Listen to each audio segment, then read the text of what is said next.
Selamat malam Senin untuk kamu yang masih kepingin nasi Padang. Sekarang kita akan kembali lagi diperlihatkan dengan Xiao Yan yang pada saat ini telah berhasil mencuri harta karun labu milik Yuan Jian. Lalu setelah itu jiwa Xiao Yan pada saat ini segera memasuki pagoda pemurnian dan Xiao Yan duduk bersila. Xiao Yan melihat ke arah labu harta karun milik Jian di tangannya. Xiao Yan telah melihat Yuan Jian menggunakan labu tersebut berkali-kali sebelumnya. Bayangan hitam yang berasal dari labu harta karun juga telah membuat Xiao Yan cukup penuh dengan perhatian. Xiao Yan pada akhirnya menatap ke arah labu tersebut dengan penuh kehati-hatian. Xiao Yan tidak ingin meremehkan kekuatan dari labu ini karena penampilannya yang sangat biasa. Xiao Yan pada akhirnya segera mengirimkan sinar kekuatan jiwa dengan ekspresi yang agak serius. Setelah jiwanya dikirim, Xiao Yan pada saat ini segera merasakan sesuatu. Sebuah energi pada saat ini datang dari dalam labu dan perlawanan ini sangat besar dan luar biasa langsung menghancurkan kekuatan spiritual Xiao Yan. Namun bersamaan dengan jiwa Xiao Yan yang hancur, mata Xiao Yan pada saat ini seketika berbinar. Xiao Yan bisa merasakan perasaan yang familiar dan Xiao Yan bergumam sepertinya keakraban ini tidak datang dari Xiao Yan. Seharusnya keakraban ini datang dari sosok yang mulia. Begitu Xiao Yan selesai berbicara, Xiao Yan pada saat ini melihat bayangan hitam di belakangnya. Bayangan ini tiba-tiba berdiri dan mengulurkan tangannya sebelum akhirnya sosok tersebut memegang labu. Labu pun seketika bergetar hebat dan dalam sekejap tanda yang ditinggalkan oleh Yuan Jian pada labu harta karun langsung hancur. Batasan kontrol yang dicoba Yuan Jian selama bertahun-tahun pada saat ini benar-benar telah dipatahkan. Setelah penyegelan ini hancur, labu harta karun pun segera memancarkan cahaya hijau yang melayang di depan mata Xiao Yan. Bersamaan dengan hal tersebut, sebuah mata pada saat ini tiba-tiba muncul di permukaan labu. Mata itu menetap ke arah Xiao Yan dengan tajam membuat Xiao Yan pada saat ini semakin gemetar. Namunmu setelah itu ketika mata tersebut menatap ke arah bayangan di belakang Xiao Yan, mata tersebut seketika memancarkan sedikit kelembutan. Pada saat yang bersamaan di kedalaman dari bintang merah atau bintang malaikat, sesosok cantik yang seluruh tubuhnya ditembus rantai besi pada saat ini tiba-tiba membuka matanya. Cahaya redup di matanya menjadi semakin terang dalam sekejap dan dirinya pada saat ini memancarkan kegembiraan yang kuat. Setelah itu sosoknya pun bergumam bahwa ini tidak salah lagi adalah aura dari Yang Mulia. Setelah itu sosoknya mendesis dingin dan lanjut bergumam, tetapi mengapa jiwa dari Yang Mulia tidak seperti yang dahulu? Mungkinkah Yang Mulia telah terjatuh dan mungkinkah itu adalah reinkarnasi dari Yang Mulia? Namun meskipun Yang Mulia telah benar-benar bereinkarnasi di dunia yang luas ini, maka mereka akan masih bisa tetap bertarung. Sementara itu di sisi lain pada saat ini seluruh tubuh Yuan Jian yang sedang bergegas seketika terkejut. Sosok Yuan Jian pada saat ini tampak menjadi semakin tua 10 tahun. Banyak kerutan pada saat ini muncul di wajahnya dan sosoknya segera memuntahkan seteguk besar cairan merah. Yuan Jian pada akhirnya tersenyum pahit dan bergumam bahwa dirinya telah menghabiskan waktu bertahun-tahun untuk memikirkan cara menggunakan labu ini. Dirinya juga menyiapkan 10 jiwa dogat bintang 5 untuk bisa mengendalikannya. Tetapi sekarang orang yang mencuri labu miliknya benar-benar telah menggunakan labu tersebut hanya dalam waktu kurang dari setengah jam. Koneksi antara dirinya dengan labu tersebut benar-benar telah terputus sepenuhnya oleh sosok tersebut. Yuan Jian pada saat ini sedikit tersenyum pahit dan dirinya benar-benar hanya bisa mengertakkan giginya. Setelah itu Yuan Jian pun segera berkata bahwa dirinya tidak akan membiarkan pencuri tercela ini melarikan diri dengan instan. Setelah selesai berbicara, sosoknya segera mengangkat kepalanya ke langit dan mengeluarkan raungan yang melengking. Raungan ini pada akhirnya segera bergema ke segala arah. Kunbo yang paling dekat di kedalaman segel juga pada saat ini tentu saja mendengar teriakan tersebut. Sosoknya pada saat ini bergumam bahwa ini adalah teriakan dari Yuan Jian. Mungkinkah labu berharga di tangannya telah dirampas oleh orang lain? Jika hal tersebut memang benar, maka itu merupakan suatu hal yang bagus. Dirinya benar-benar ingin tahu siapakah yang berhasil mencuri labu berharga milik Yuan Jian. Kunbo pun sedikit tersenyum, tetapi meskipun begitu ekspresinya pada saat ini menunjukkan penyesalan. Kunbo telah lama mendambakan labu harta karun milik Yuan Jian, tetapi akhirnya labu tersebut jatuh ke tangan orang lain.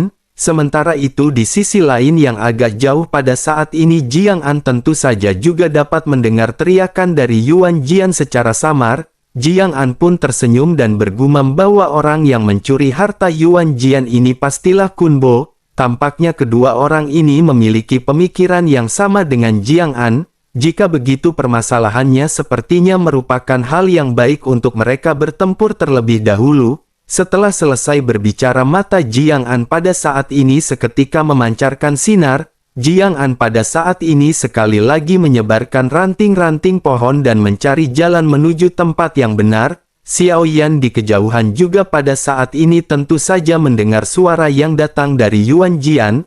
Namun Xiao Yan tidak memiliki waktu untuk memperhatikan hal tersebut pada saat ini. Xiao Yan ditatap oleh mata yang pada saat ini sudah bertotal 9 pasang mata. Begitu bayangan yang berada di belakang Xiao Yan menatap ke arah labu tersebut, 9 mata ini secara bertahap menjadi lebih cerah dan seiring berjalannya waktu tiba-tiba mereka membuat gerakan aneh. Xiao Yan juga pada saat ini tiba-tiba merasakan sesuatu bergejolak di benaknya dan beberapa kenangan yang bukan milik Xiao Yan segera muncul. Di dalam gambaran tersebut pada saat ini Xiao Yan menjadi seorang pria berpenampilan seram. Sosoknya memandang ke arah langit di kejauhan di mana ada bahtera besar yang pada saat ini sedang mendekat. Pria itu pun seketika mengeluarkan labu dan pada saat ini menatap ke arah labu di tangannya. Tidak lama setelah itu pria tersebut segera mengangkat sudut mulutnya dan meminta labu harta karun ini untuk membantai mereka. Begitu suara pria itu selesai terdengar, 9 mata yang terkunci pada labu pada saat ini segera bergerak. Mata-mata ini segera berubah menjadi cahaya hijau yang melonjak.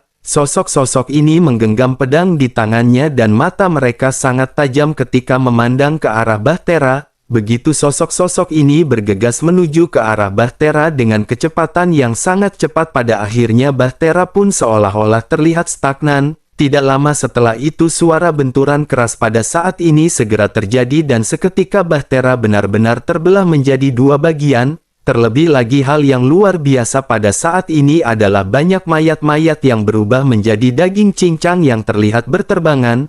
Mereka benar-benar terjatuh dalam kematian yang sangat menyedihkan dan Xiao Yan pada saat ini benar-benar terkejut. Namun adegan ini juga merupakan adegan terakhir yang dilihat oleh Xiao Yan sebelum akhirnya Xiao Yan segera menarik diri dari ingatannya. Xiao Yan kembali menatap labu yang berada di tangannya dan pada saat ini masih memikirkan cara untuk menggunakan labu berharga ini. Namun setelah mengingat di dalam ingatan sebelumnya, Xiao Yan pada akhirnya mengetahui 1 atau 2 hal. Xiao Yan pada akhirnya segera berbicara perlahan meminta tolong labu harta karun untuk membunuh.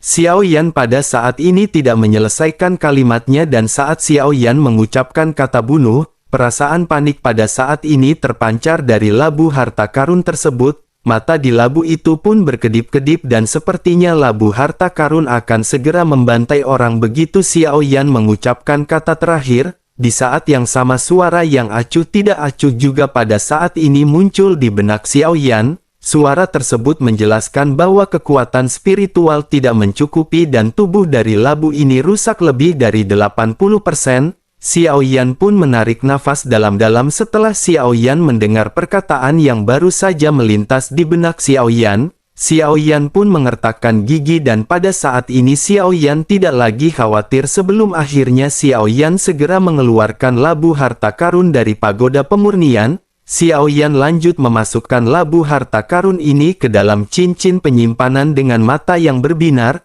Xiao Yan tidak pernah menyangka bahwa di tanah hukuman dewa ini Xiao Yan akan mendapatkan 2 harta karun yang sangat bermanfaat. Xiao Yan pun bergumam bahwa Xiao Yan pada saat ini telah mendapatkan labu harta karun dan lebah beracun. Selain itu tempat ini juga mengandung kekuatan guntur yang sangat besar. Karena Xiao Yan telah terjebak di tempat hukuman dewa ini, maka Xiao Yan akan sepenuhnya membalikkan tempat ini untuk memberitahu semua orang. Namun sangat disayangkan labu harta karun ini benar-benar telah rusak parah. Meskipun kerusakannya telah mencapai 80% tetapi kekuatan yang dihasilkan masih luar biasa.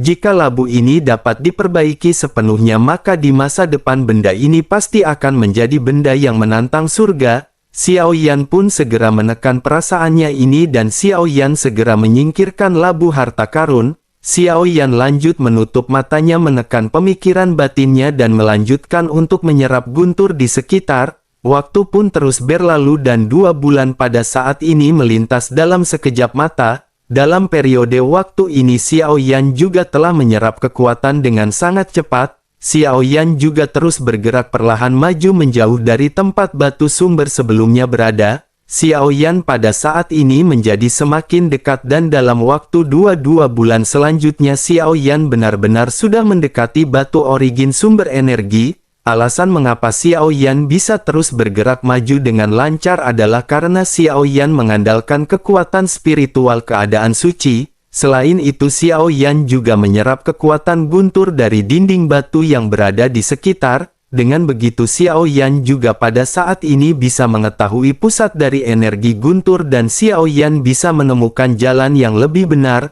Dengan mengandalkan kedua titik ini maka Xiao Yan benar-benar tidak akan terjerumus ke jalan yang salah dan Xiao Yan masih terus melangkah maju. Sementara itu di sisi lain pada saat ini sosok Yuan Jian masih terus-menerus mencari pencuri labu harta karun miliknya. Namun pada akhirnya Yuan Jian sampai di sebuah lorong dan Yuan Jian pada saat ini sedikit terkejut. Yuan Jian tidak menyangka bahwa kali ini dirinya benar-benar telah menemukan keberadaan dari batu sumber energi. Yuan Jian benar-benar merasa sangat senang meskipun pada saat ini dirinya dalam kondisi hati yang buruk. Meskipun Yuan Jian telah kehilangan labu harta karun miliknya tetapi pada akhirnya dirinya telah berhasil menemukan batu sumber energi. Sementara itu di sisi lain pada saat yang sama Kun Bo juga memiliki wajah yang dipenuhi dengan semangat. Kun Bo pada saat ini telah berhasil keluar dari buah lorong. Tepat di hadapannya pada saat ini ada pemandangan yang luas dan ruang besar yang sangat kosong.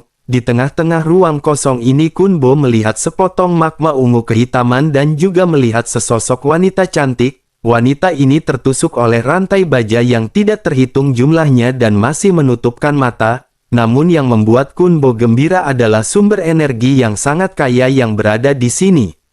Kun Bo pada saat ini juga tidak memutuskan untuk bergerak maju dan Kun Bo pada saat ini segera duduk bersila. Tujuan sebenarnya dari Kun Bo ini bukanlah untuk menyelamatkan si gadis. Kun Bo sangat tertarik dengan sumber energi mengingat sumber energi sangat langka di tempat hukuman dewa. Kun Bo pada saat ini benar-benar berharap dengan menyerap sumber energi maka Kun Bo akan bisa meningkatkan kekuatannya ke tahap menengah Dogat bintang 5. Sementara itu kembali ke Yuan Jian yang pada saat ini juga dipenuhi dengan semangat. Yuan Jian benar-benar sangat cukup emosional. Yuan Jian pun menekan perasaannya sebelum akhirnya sosoknya pada saat ini segera mengeluarkan gulungan kuno miliknya. Setelah mempelajari gulungan kuno ini dengan cermat segel di tangan Yuan Jian seketika berubah. Yuan Jian pun menggerakkan segel di tangannya dan menyentuh bagian tengah alisnya sebelum akhirnya menunjuk ke arah batu. Tidak lama setelah itu banyak sisik pada saat ini melonjak dan membentuk lapisan tirai cahaya tipis. Tirai cahaya ini menutupi Yuan Jian di dalamnya membentuk perlindungan yang paling ketat terhadap Yuan Jian.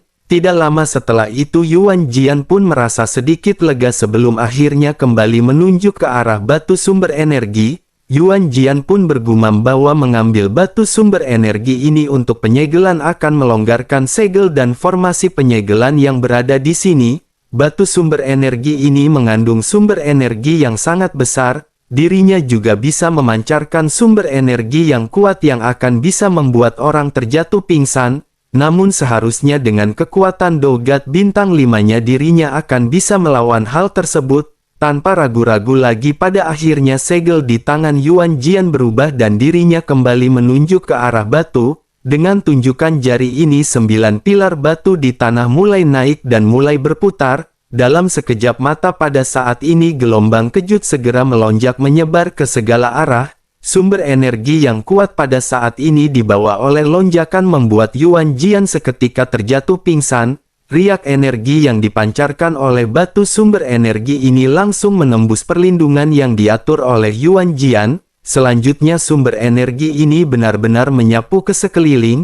Yang paling dekat dengan Yuan Jian tentu saja adalah Xiao Yan yang sedang menyerap sumber guntur. Sumber energi ini seketika juga berdampak keras kepada Xiao Yan. Sebelum Xiao Yan bisa bereaksi, Xiao Yan tiba-tiba dipenuhi dengan origin Qi yang menyapu ke dalam tubuhnya. Xiao Yan pada saat ini benar-benar tidak bisa menahan kekuatan energi dan Xiao Yan pada saat ini juga terjatuh pingsan. Riak energi ini masih terus-menerus menyebar dengan cepat mengakibatkan bahkan Kun Bo dan Jiang An pada saat ini benar-benar terjatuh pingsan. Jiang An yang pada saat ini masih menyamar menjadi pohon benar-benar tidak bisa menahan tekanan energi dan benar-benar kehilangan kesadaran. Pada akhirnya semua orang pada saat ini benar-benar tertidur lelap di bawah tekanan energi. Namun hanya dalam beberapa tarikan nafas sumber energi pada saat ini benar-benar melemah sebelum akhirnya menghilang. Namun meskipun begitu pada saat ini semua orang benar-benar masih terjatuh dalam kondisi pingsan. Sementara itu di sisi lain di posisi Jiang An pada saat ini salah satu ranting dari Jiang An benar-benar patah.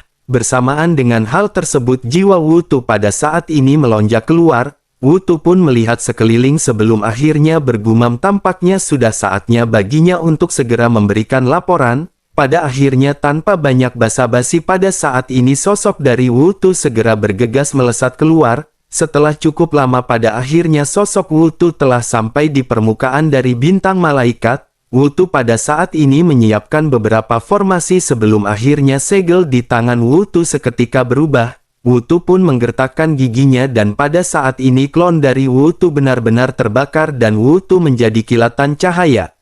Kilatan cahaya yang berisi informasi ini pada akhirnya dengan cepat dikirimkan kepada Dong Chang. Namun meskipun begitu akan membutuhkan waktu untuk beberapa saat sampai Dong Chang bisa menerima pesan dari klon Wu Tu. Sementara itu di kedalaman tanah pada saat ini bersamaan dengan riak yang sebelumnya menyebar, riak ini pada akhirnya menimbulkan kerusakan pada segel yang pada saat ini mengekang wanita guntur. Sosok wanita itu pun tiba-tiba membuka mulutnya dan tampak tertawa tanpa suara. Begitu dirinya membuka matanya guntur pada saat ini juga melintas di matanya.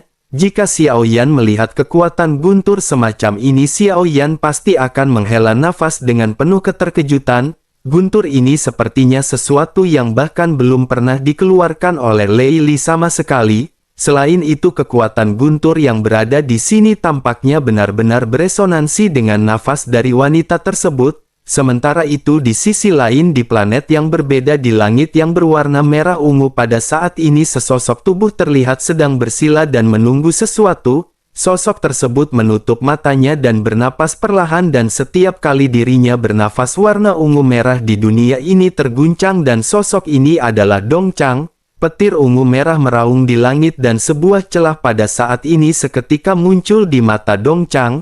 Di celah tersebut ada sedikit cahaya yang tajam yang berkedip ke arah Dong Chang. Dong Chang pun mengangkat tangan kanannya dan membuat isyarat dalam sekejap. Sosoknya pada saat ini segera bergumam sepertinya salah satu mata-mata yang dirinya tinggalkan di luar saat itu memanggilnya. Bersamaan dengan perkataannya yang terdengar pada saat ini suara gemuruh di langit seketika terdengar dan Dong Chang segera menggenggam tangannya.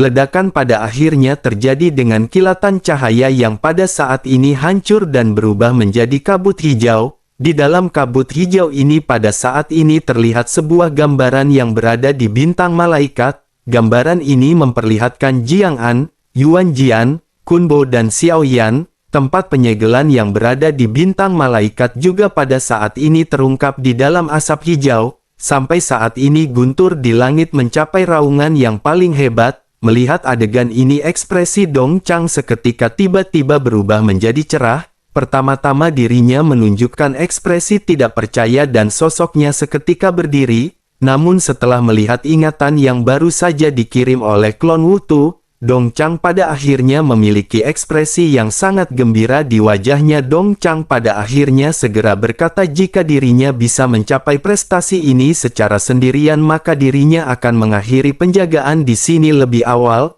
dirinya akan bisa kembali ke aliansi Dou-Xian dan bahkan akan mendapatkan sumber daya 100.000 kali lipat. Terlebih lagi ini pasti adalah kejahatan yang berulang dan jika dirinya bisa menekannya sendirian maka dirinya pasti akan bisa mendapatkan hadiah tertinggi dari aliansi hukuman dewa. Selain itu bintang pegunungan dan lautan terbuka setiap 100.000 tahun sekali. Setiap kalinya hal tersebut hanya membutuhkan waktu 30 hari bagi mereka yang bisa masuk. Terlebih lagi hampir semua orang yang memiliki kualifikasi akan kultivator tingkat suci. Kuotanya juga telah ditentukan di tanah hukuman dewa. Jika menghitung waktu pada saat ini tidak jauh lagi dari waktu pembukaan, jika dirinya bisa mendapatkan kualifikasi untuk masuk maka dirinya yakin 70% dirinya akan bisa menerobos dari tahap menengah Dogat bintang 6 ke tahap akhir Dogat bintang 6. Setelah selesai berbicara Dong Chang pun pada saat ini tersenyum sebelum akhirnya melangkah ke arah peti mati yang berada di dekatnya. Sosok Dong Chang pada saat ini segera menyentuh peti mati dan peti mati tersebut seketika bersinar. Dong Chang pada akhirnya segera masuk menembus ke dalam peti mati sebelum akhirnya peti mati tersebut seketika melesat. Peti mati ini benar-benar memiliki kecepatan yang sangat cepat ketika berubah menjadi kilatan cahaya yang menjauh. Sementara itu kembali ke bintang malaikat di mana pada saat ini suasana di langit benar-benar telah berubah. Banyak guntur yang pada saat ini tersebar di langit dan suasana di atas langit benar-benar mencekam. Sosok Siemo juga pada saat ini berada di rumah batu miliknya dan selama periode waktu ini dirinya tidak pernah keluar. Pada saat ini Siemo menyipitkan matanya sebelum akhirnya tiba-tiba dirinya bisa merasakan sesuatu. Bersamaan dengan hal tersebut pada saat ini Siemo menatap ke arah langit dan melihat adanya kilatan cahaya merah yang mendekat. Siemo seketika benar-benar gemetar dan menyadari bahwa sosok ini adalah salah satu dari utusan. Pada akhirnya cahaya merah ini benar-benar mendekat dengan momentum yang sangat menakutkan. Dalam jarak beberapa kilometer pada saat ini semua makhluk benar-benar tidak bisa bergerak. Bahkan mereka yang menghalangi jalur pendaratan pada saat ini benar-benar dihancurkan dalam sekejap mata. Gelombang energi yang kuat juga pada saat ini seketika menyebar. Bahkan seorang Dogat bintang 4 pada saat ini benar-benar menyemburkan seteguk besar cairan merah. Sementara itu di pusat pendaratan pada saat ini peti mati benar-benar tertancap di atas bintang malaikat. Setelah itu peti mati pun mengeluarkan sinar dan pada saat-saat ini sosok Dong Chang segera menembus keluar. Dong Chang pun menghela nafas dan pada saat ini melihat sekeliling sebelum akhirnya Dong Chang pada saat ini segera melesatkan sebuah cahaya. Cahaya ini seketika menyebar ke tiap titik penjuru dari bintang malaikat sebelum akhirnya segera menutupi lapisan bintang malaikat. Tirai cahaya tipis ini secara alami merupakan tirai cahaya seperti yang saat sebelumnya dilesatkan oleh para utusan. Tirai cahaya ini berfungsi untuk melihat apa saja yang pada saat ini berada di dalam bintang malaikat. Pada akhirnya gambaran keseluruhan yang lengkap dari bintang malaikat pada saat ini kembali ditampilkan di hadapan Dong Chang. Dong Chang pun memperhatikan situasi di sekitar sebelum akhirnya sosoknya pada saat ini segera melambaikan tangan. Gambaran seketika menghilang dan bersamaan dengan hal tersebut Dong Chang pada saat ini menepuk peti mati. Peti mati pun kembali bersinar sebelum akhirnya segera berubah menjadi tombak merah berdarah dan Dong Chang pada saat ini segera bergegas. Origin Ki yang kuat dari Dogat bintang 6 juga pada saat ini segera melonjak dari tubuh Dong Chang. Dong Chang pada saat ini menggunakan tekanan tersebut untuk memberitahu semua orang di sini bahwa Dong Chang telah datang. Dong Chang pada saat ini tanpa banyak basa-basi segera menembus ke kedalaman bumi. Dalam waktu sekejap Dong Chang pada saat ini telah sampai di celah ngarai besar tempat Xiao Yan dan yang lainnya tinggal untuk sementara waktu. Dong Chang terus-menerus mengikuti jalur yang pada saat sebelumnya dilewati oleh kelompok Xiao Yan. Pada saat yang bersamaan semua orang di area terlarang pada saat ini terkejut hingga ke tingkat yang berbeda-beda. Semua orang yang pada saat ini terjatuh pingsan benar-benar mengalami tekanan dari Dong Chang. Xiao Yan yang sedang duduk bersila dan pingsan pada saat ini benar-benar bergetar hebat. Mata Xiao Yan pada akhirnya perlahan terbuka memperlihatkan sedikit perjuangan. cahaya di dalam mata Xiao Yan tiba-tiba menyala dan Xiao Yan menyadari sepertinya Xiao Yan tiba-tiba terbangun. Sebuah kejutan yang jarang terjadi pada saat ini bisa dirasakan oleh Xiao Yan. Xiao Yan bergumam bahwa ini benar-benar kekuatan yang sangat kuat. Selain itu kekuatan tekanan yang sebelumnya membuat Xiao Yan pingsan juga benar-benar tidak bisa ditepis oleh Xiao Yan. Ini lebih kuat daripada ilusi dan hampir seperti kenyataan yang dialami oleh Xiao Yan.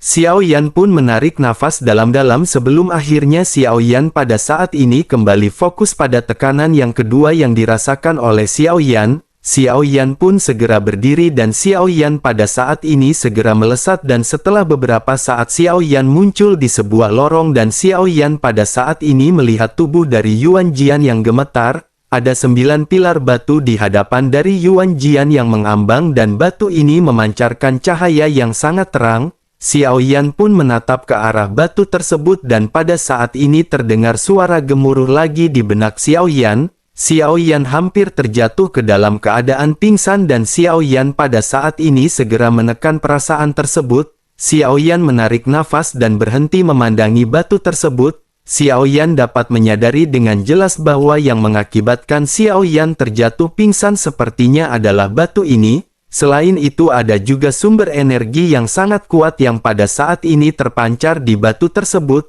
Untuk mengaktifkan batu ini setidaknya dibutuhkan energi yang cukup besar. Xiao Yan pun memandang ke arah Yuan Jian yang pada saat ini masih tidak bergerak. Xiao Yan bisa melihat adanya gulungan kuno di hadapan dari Yuan Jian dan Xiao Yan pada saat ini mengurutkan kening. Xiao Yan berpikir bahwa tampaknya dengan adanya gulungan yang berada di hadapan Yuan Jian sesuatu yang sebelumnya dialami oleh Xiao Yan benar-benar sengaja dilakukan oleh Yuan Jian. Terlebih lagi Yuan Jian juga sepertinya memiliki misi dan memang bertujuan untuk melakukan hal tersebut. Bersamaan dengan Xiao Yan yang memikirkan hal ini, Xiao Yan pada saat ini bisa merasakan adanya aura yang menakutkan yang mengejutkan pikiran Xiao Yan. Aura ini juga menutupi area sekitarnya dari jarak jauh dengan kecepatan yang sangat tinggi. Xiao Yan pun bergumam bahwa aura ini benar-benar sangat mendominasi. Xiao Yan juga tidak terlalu terbiasa dengan aura ini tetapi setelah merasakan aura yang mendominasi tersebut hal itu mengingatkan Xiao Yan pada tekanan dan perasaan yang menyapu jiwa Xiao Yan yang dipancarkan dari para utusan ketika berpatroli pada saat itu.